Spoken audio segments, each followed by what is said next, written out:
The night the road stood still. The detonation cord snakes through Norman mud like something dying, its waterlogged casing already splitting from the hard landing 3 hours past midnight. Staff Sergeant Jake McNiece crouches in a hedgerow that wasn't on any briefing map, watching German headlights sweep the crossroads 200 yards ahead. The bridge should have been blown by now. Instead, half his demolition charges lie scattered across flooded fields. His primer cord won't hold a reliable spark, and the rest of the filthy 13 are pinned down by machine gun fire that cuts through the June darkness like industrial scissors. The road junction below represents everything: Allied advance or German reinforcement, success or the kind of failure that gets measured in tank columns rolling toward Omaha Beach at dawn. McNiece examines the frayed cord again, feeling where copper wire has snapped inside the rubber casing. 3 TNT blocks remain in his waterlogged satchel, not enough for textbook demolition, but maybe sufficient if placed precisely where the bridge's stone arch meets its steel reinforcement. The German patrol has been methodical, forcing scattered paratroopers deeper into the bocage with each sweep. What started as a clean night drop became a nightmare of misdropped equipment and broken timing the moment they hit Norman soil that was supposed to be empty farmland.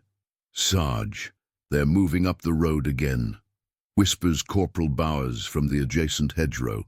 His voice carries exhaustion that comes from crawling through drainage ditches since midnight, avoiding searchlights and salvaging a mission that's disintegrating piece by piece. McNiece studies the bridge through pre-dawn gloom. Stone arch construction, probably Napoleon's era, with German engineers reinforcing the approaches using steel beams and concrete barriers.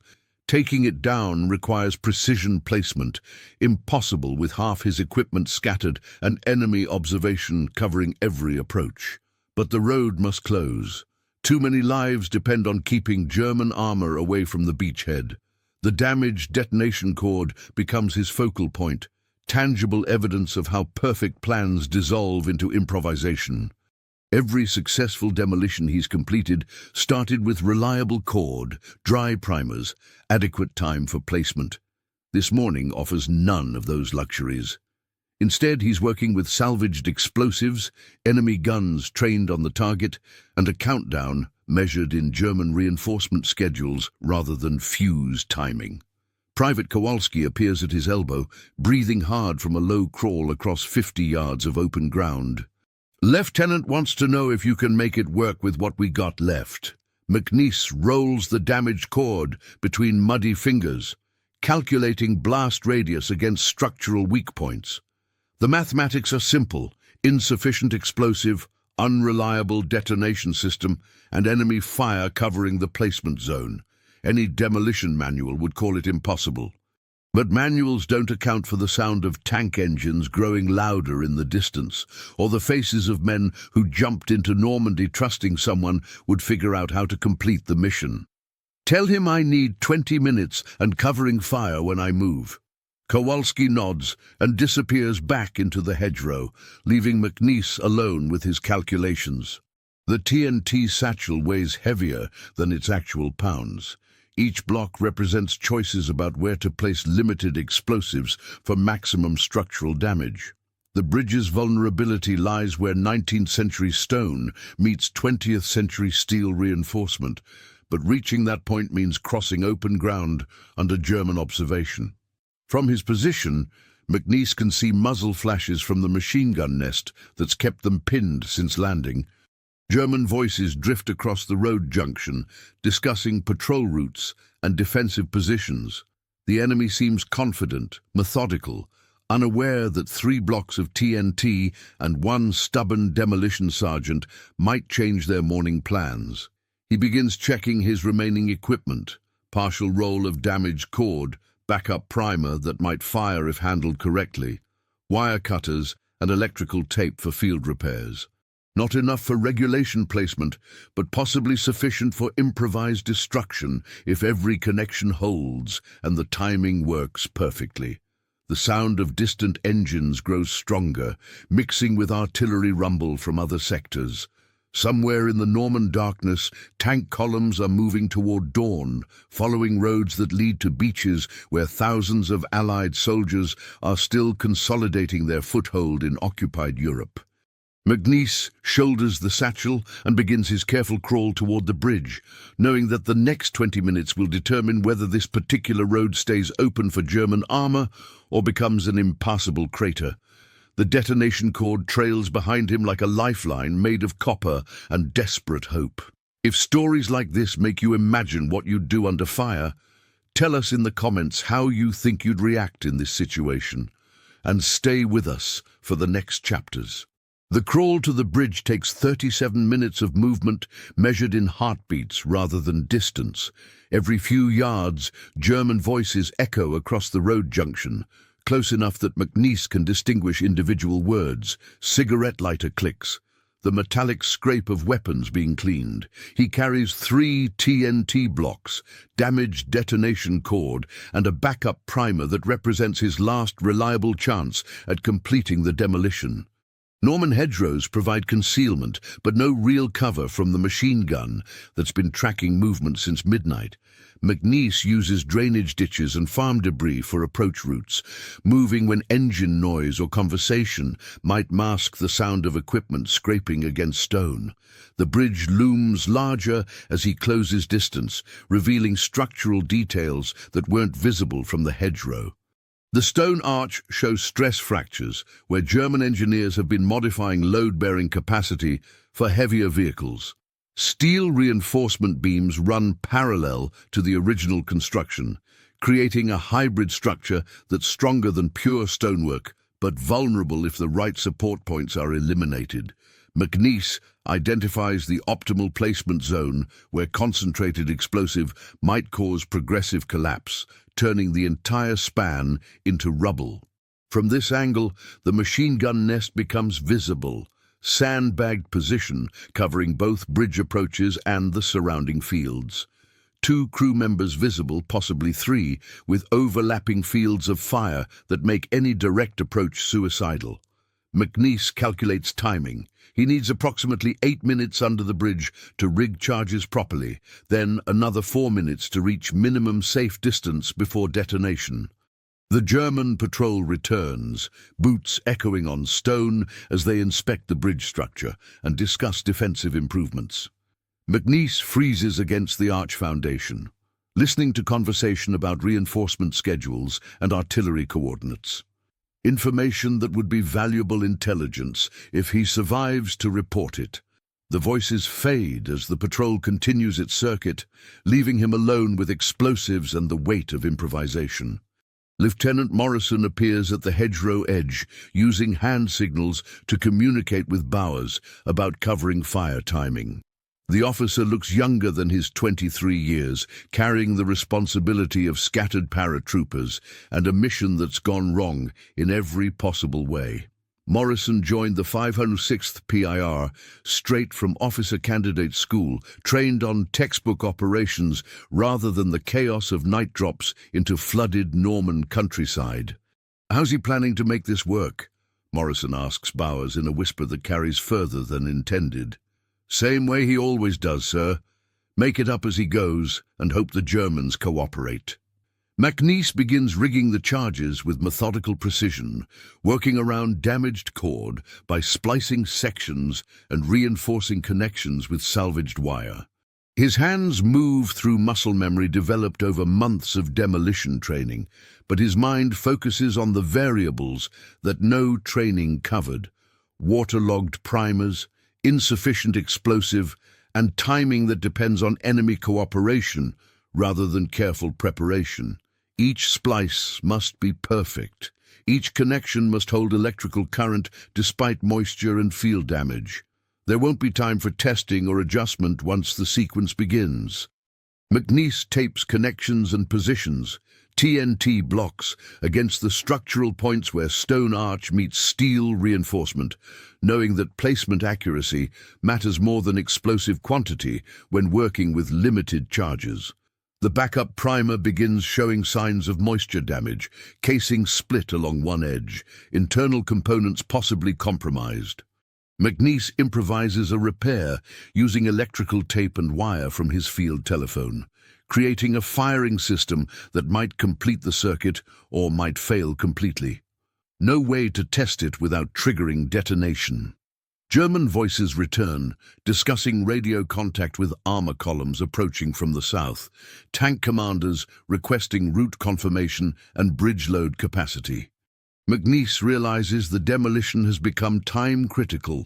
Blow the bridge now, before heavy vehicles arrive, or watch German armor cross into sectors where Allied paratroopers are still scattered and vulnerable.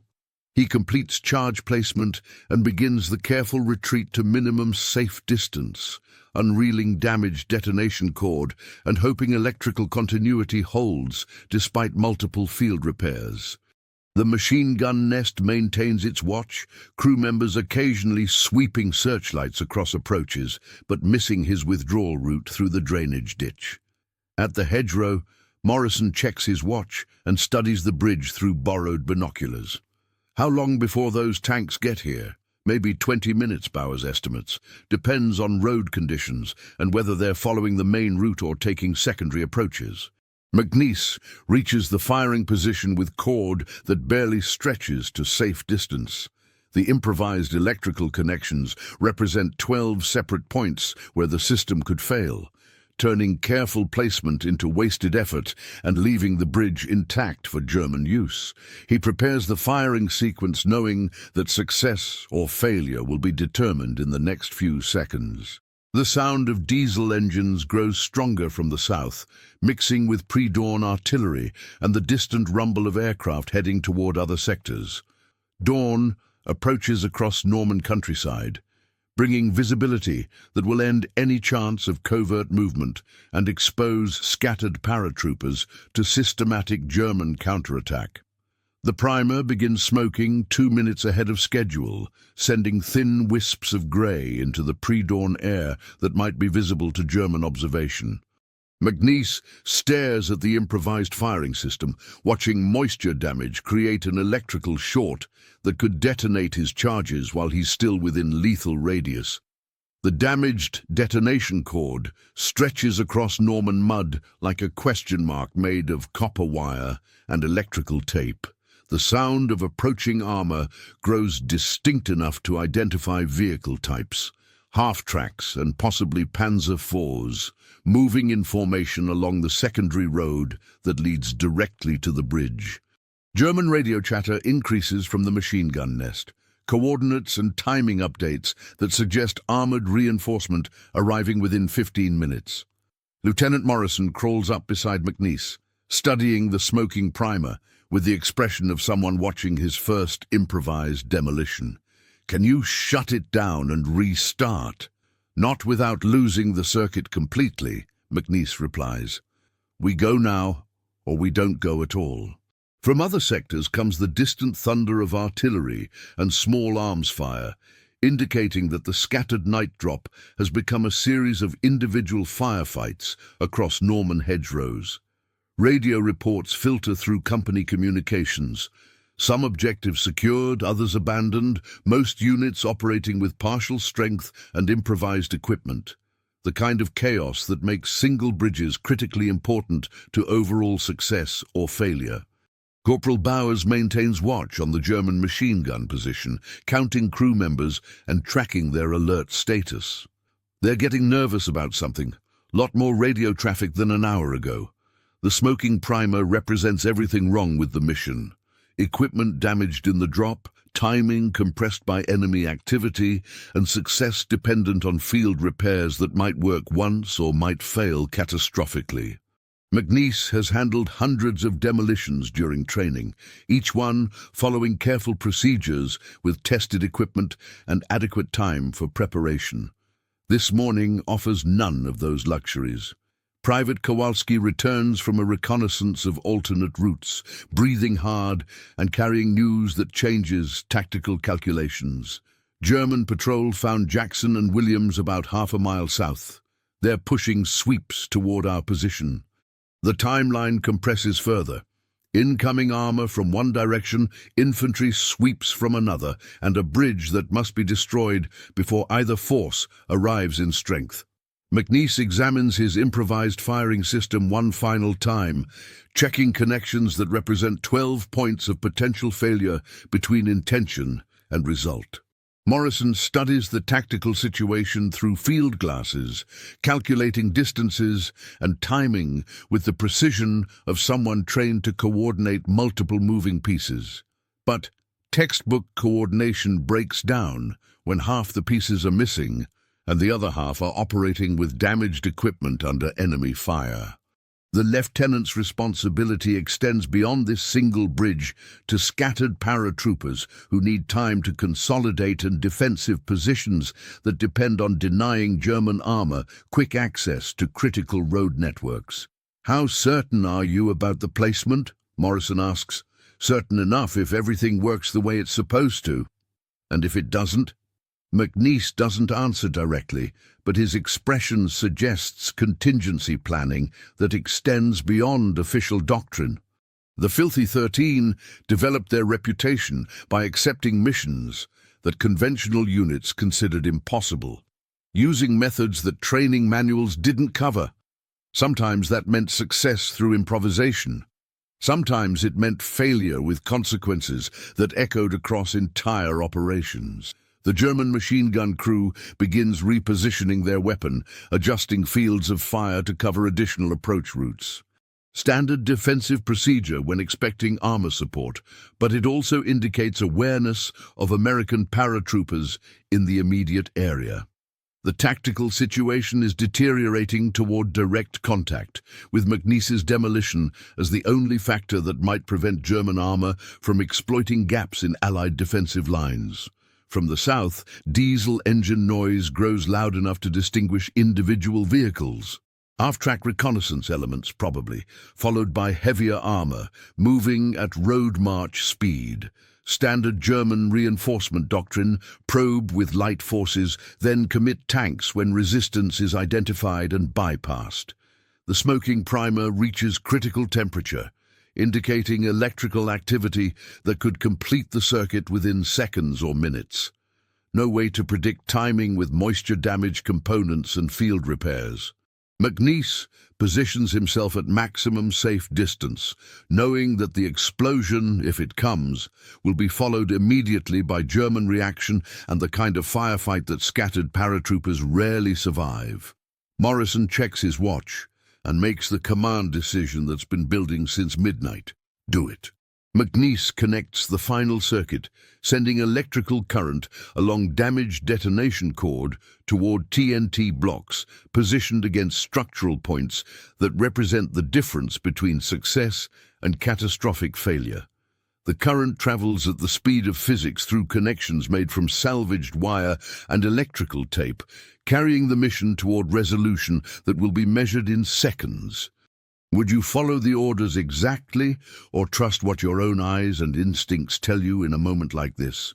Comment which path you'd take, and share this episode with someone who loves real human stories from history. For 3 seconds that stretch toward eternity, nothing happens. The bridge stands intact against Norman dawn. German voices continue their tactical discussions, and McNiece wonders if his improvised firing system has failed completely.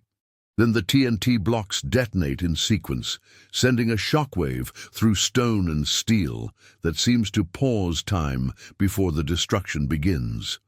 The explosion doesn't sound like training demolitions. This one carries the deep, structural rumble of 19th century stone, giving way to 20th century explosives, followed by the metallic screaming of steel reinforcement beams twisting under gravitational stress. The bridge doesn't collapse cleanly. It disintegrates section by section, creating a crater where the road junction once connected German positions to Allied beaches. Debris rains across the approach roads for nearly 30 seconds. Chunks of masonry, twisted steel, and fragments of concrete barrier that land with impacts heavy enough to crater the muddy ground. The German machine gun nest falls silent, crew members either stunned by concussion or repositioning to assess the new tactical situation. From the south comes the unmistakable sound of armored vehicles braking hard, followed by radio chatter that suggests route changes and alternate approaches. The armor column has reached the demolished bridge ahead of schedule, discovering that their primary access route has become an impassable obstacle requiring engineering support and significant time delay. Lieutenant Morrison stares at the destruction through field glasses, studying the crater where his map showed a bridge 15 minutes earlier. Jesus Christ, McNiece, you took out the whole approach. Stone arch construction, hit the right points, and physics does the rest. But McNiece's voice carries something beyond tactical satisfaction. The explosion was larger than calculated, possibly due to secondary detonation of German engineering supplies stored near the bridge. What should have been controlled demolition became near total destruction, effective beyond planning, but violent enough to raise questions about civilian casualties and infrastructure damage that extends beyond military necessity. Corporal Bowers maintains observation on German reaction, tracking movement patterns and defensive adjustments. They're pulling back from the immediate area, probably calling for artillery support. The German machine gun crew abandons their position, moving toward alternate defensive lines that don't depend on the destroyed bridge for logistical support. Standard tactical withdrawal when primary defensive positions become untenable, but it also indicates that McNiece's demolition achieved more than simple route denial. Private Kowalski returns from checking alternate positions, carrying intelligence about German strength and disposition. Looks like they had a whole supply depot on the far side. Secondary explosions are still going off. The unintended consequences become clear. What started as precision bridge demolition triggered destruction of ammunition storage and engineering equipment that German forces had positioned to support armored operations across multiple sectors. The tactical impact extends beyond this single road junction to German capabilities across the immediate operational area. McNiece examines the remains of his detonation cord, noting how the electrical current completed its circuit despite multiple field repairs and moisture damage. The improvised firing system worked exactly once, which was sufficient for mission success but insufficient for replication under similar conditions. Future demolitions will require better equipment and more careful preparation. From company radio comes confirmation that other scattered paratroopers have successfully consolidated defensive positions, taking advantage of time gained by route denial and German confusion over logistics disruption. The night drop that began as near disaster has stabilized into tactical success, largely due to individual actions by small units operating with improvised equipment and modified objectives. Morrison coordinates with higher headquarters, reporting bridge destruction and requesting guidance on further objectives. The tactical situation has shifted from defensive survival to limited offensive capability, with scattered paratroopers now positioned to interdict additional German reinforcement routes. The sound of artillery begins echoing from other sectors, indicating that German forces are adjusting their operational approach to account for destroyed infrastructure and denied access routes. Standard response to successful Allied interdiction, but it also suggests that single demolition actions can influence tactical decisions across much larger operational areas. McNiece shoulders his empty satchel and checks remaining equipment, wire cutters, electrical tape, and field telephone components that might be useful for future improvisations. The successful demolition consumed his entire supply of TNT, leaving him equipped for communication and minor sabotage, but not for additional major destructions. The crater where the bridge once stood begins filling with water from damaged drainage systems and natural runoff, creating an obstacle that will require significant engineering effort to repair or bypass. German armor will need to find alternate routes or wait for bridging equipment, either choice representing tactical delay that benefits Allied consolidation efforts. As dawn breaks across Norman countryside, the tactical situation stabilizes around destroyed infrastructure and modified German operational plans.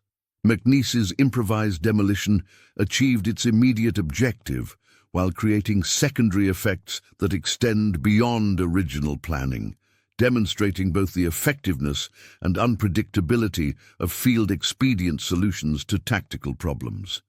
3 hours after the bridge explosion, McNiece sits in a barn cellar near Sainte-Mère-Église, his hands trembling as he tries to light a cigarette. Not from fear, the immediate tactical danger has passed.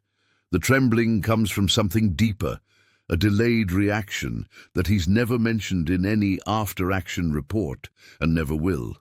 The truth about the bridge demolition isn't what the citation will say. The primer didn't malfunction from moisture damage. McNiece triggered it early, before completing safety checks, because German voices were close enough to identify his position.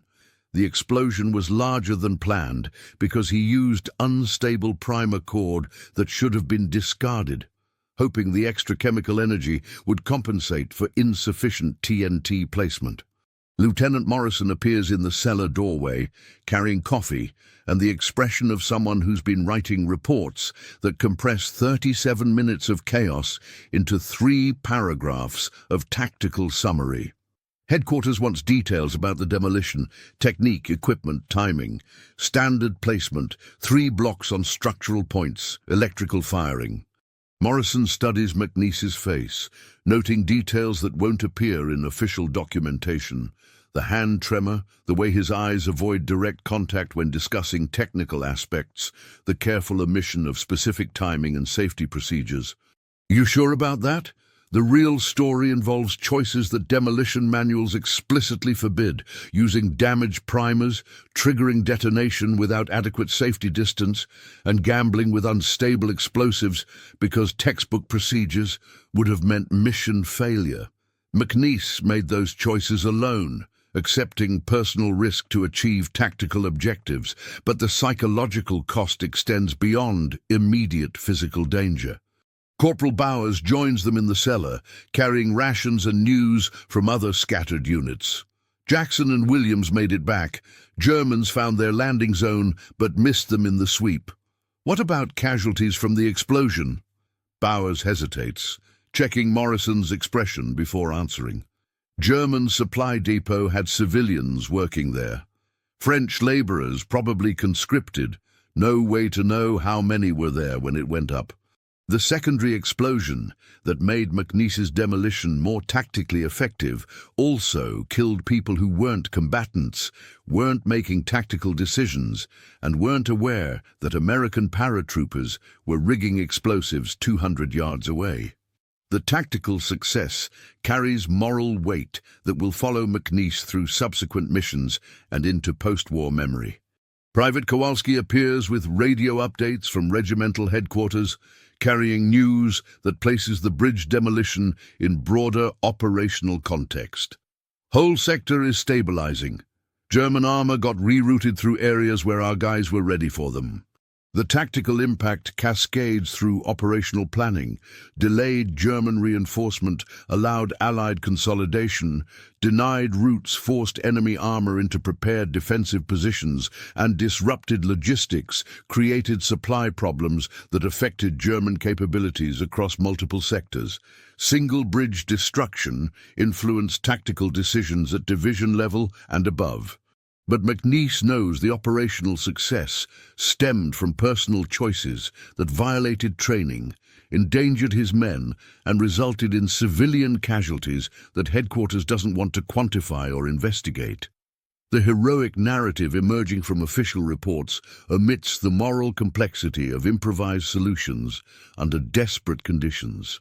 Morrison begins drafting the report that will become historical record, choosing language that emphasizes tactical innovation while avoiding details about safety violations and unintended consequences. Military documentation requires clear narratives about success and failure, not complex moral equations about necessary choices under impossible conditions. "How do you want me to write this up?" Morrison asks. however you think best serves the mission. The cigarette finally lights on McNiece's fourth attempt, sending tobacco smoke through the cellar air that mixes with the smell of damp stone and unwashed uniforms. His hands continue trembling despite conscious effort to control the physical manifestation of psychological stress that will last for weeks after the tactical situation stabilizes. From outside comes the sound of Allied aircraft heading toward other objectives, engines marking the rhythm of operational tempo that moves beyond individual actions toward larger strategic goals. The war continues across Norman countryside, while McNiece processes the personal cost of choices that achieve tactical success through methods that training never covered. The demolished bridge represents both military effectiveness and moral burden. Mission accomplished through improvisation that endangered everyone involved and killed people who weren't participants in tactical decision-making. Success and failure intertwined in ways that official documentation can't capture and personal memory can't resolve. Years later, McNiece will tell simplified versions of the bridge story, emphasizing technical challenges and tactical innovation while omitting the trembling hands, civilian casualties, and safety violations that made heroism possible. The legend will be cleaner than the memory, more useful than the truth, and lighter than the weight he carries in quiet moments when distant artillery sounds like bridges exploding. November 1947. Jake McNiece stands on a bridge in Oklahoma, watching a freight train cross steel girders that hum with familiar vibrations. The sound brings back Norman hedgerows and the taste of cordite, though he's learned to breathe through the flashbacks without letting them show on his face. The war ended 2 years ago, but some nights he still wakes up checking his hands for the tremor that started in that barn cellar near Sainte-Mère-Église. The after-action reports became legend.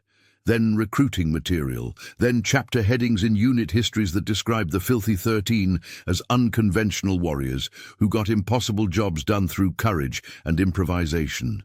What the histories don't mention is how McNiece spent 3 months after Normandy requesting transfer to units that didn't handle explosives, or how Lieutenant Morrison died near Eindhoven carrying guilt about civilian casualties that never appeared in tactical assessments.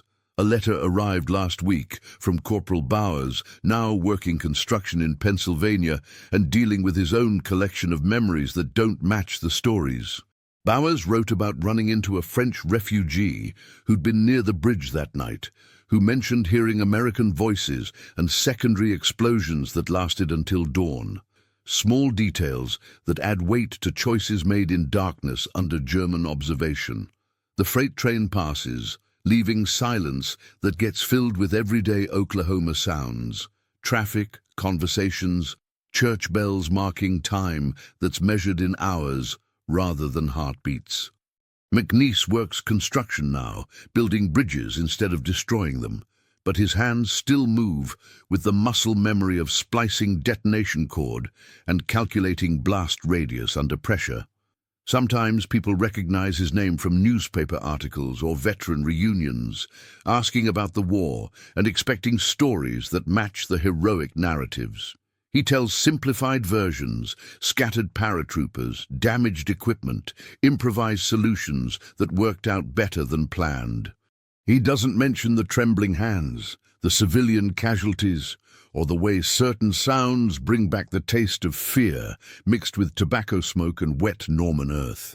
The official citation mentions technical innovation under combat conditions, successful interdiction of enemy reinforcement routes, and leadership that achieved tactical objectives despite adverse circumstances. Language that compresses 37 minutes of moral complexity into 3 sentences of military efficiency, suitable for bronze plaques and graduation speeches at officer schools. But late at night, when distant thunder sounds like artillery or car backfires echo like TNT detonation, McNiece remembers details that didn't fit the citation. French voices in the darkness, secondary explosions that continued too long, and choices made without adequate information about consequences that extended beyond immediate tactical objectives.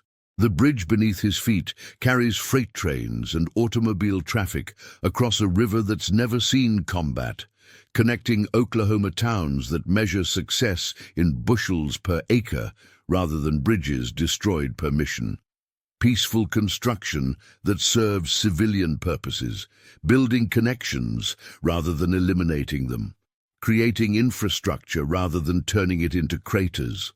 A veteran recognition ceremony next month wants McNiece to speak about wartime demolition techniques and the innovative spirit of airborne forces during critical operations.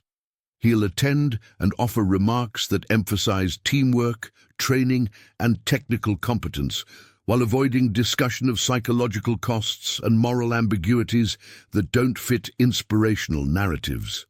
The war produced heroes and casualties, victories and tragedies, legends and memories that can't be reconciled through official documentation or public recognition. McNiece earned medals for actions that achieved tactical success through methods that violated training and resulted in consequences that followed him through subsequent missions and into civilian life. The freight train disappears around a curve, leaving steel girders vibrating with frequencies that gradually fade into Oklahoma silence. McNiece checks his hands, steady now most days, and heads home carrying memories that are heavier than legends, more complex than citations, and more human than the stories that appear in military histories. The road stood still that night in Norman countryside because one man made choices under impossible conditions, accepting personal risk and moral burden to achieve tactical objectives that influenced operational success across multiple sectors. The heroism was real. So were the costs. Both truths matter, though only one appears in the official records. Somewhere in French countryside, a repaired bridge carries civilian traffic across a river where American paratroopers once rigged explosives in darkness, improvising solutions that turned tactical disaster into operational success. The bridge serves peaceful purposes now, but the crater where the original structure stood remains visible to those who know where to look and understand what they're seeing. McNiece lights a cigarette, hands steady most evenings, and watches Oklahoma sunset paint familiar colors across unfamiliar landscape. The war continues in memory and dreams, but daily life moves forward through choices that build rather than destroy, connect rather than interdict, and serve civilian purposes that don't require splitting detonation cord or calculating minimum safe distance under enemy fire. The legend will outlast the memory, as legends do. Cleaner, simpler, more useful for inspiration than the complex truth of what improvised heroism actually costs those who perform it under conditions that training never covered and documentation can't capture. If this story reminded you that behind every medal and mission report, there's a human being carrying memories we'll never fully see, subscribe to the channel, tell us which country you watch from, and invite someone to revisit history with us in the next story.